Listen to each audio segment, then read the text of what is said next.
राजा रघुवंशी मामले में आए दिन कई नए मोड़ सामने आ रहे हैं और इसी बीच में अभी भी पुलिस कुछ सवालों के जवाब तलाश कर रही है, जिसमें से सबसे बड़ा सवाल तो ये है कि आखिर सोनम ने राजा की जान क्यों ली।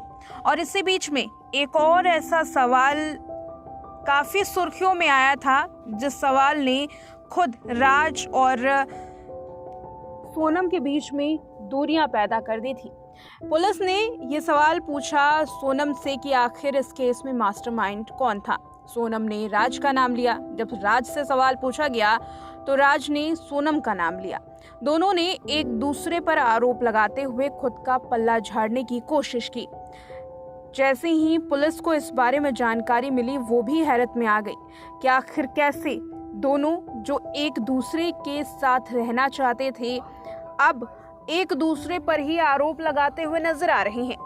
बहरहाल ये तो जांच का विषय रहा कि आखिर इसमें मास्टरमाइंड कौन था।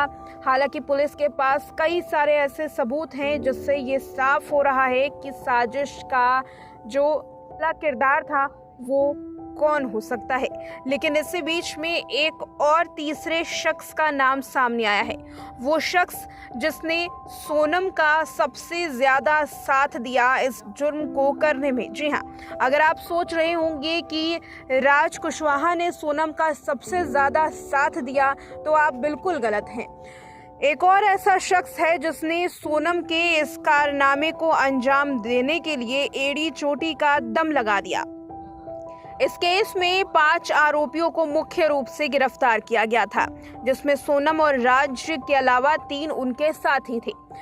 इन्हीं साथियों में एक नाम है विशाल चौहान का।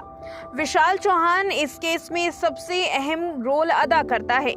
इसके अलावा जो 2 साथी हैं वो महज एक मोहरा है, जिन्होंने इस मामले में केवल साथ दिया, जिनकी जमानत भी हो सकती है।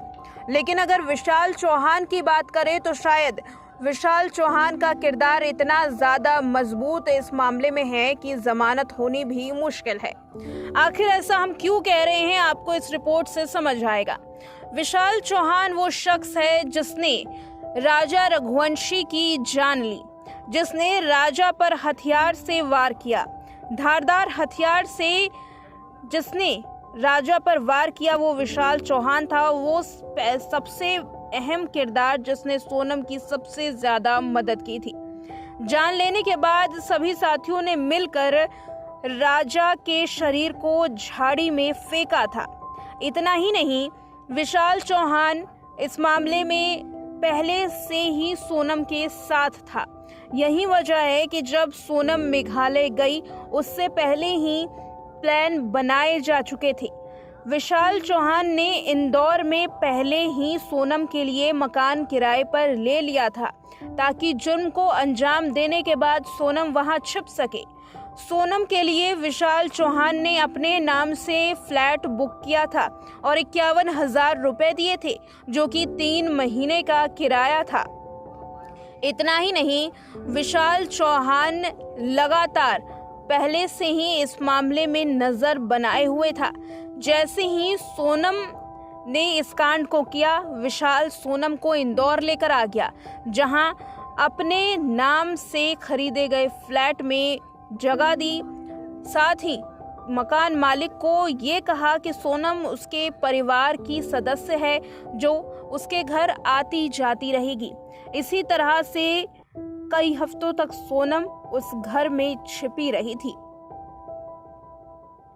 इस केस से ये बात सामने आती है कि विशाल चौहान इस मामले में उतना ही कसूरवार है जितना कि राज कुशवाहा।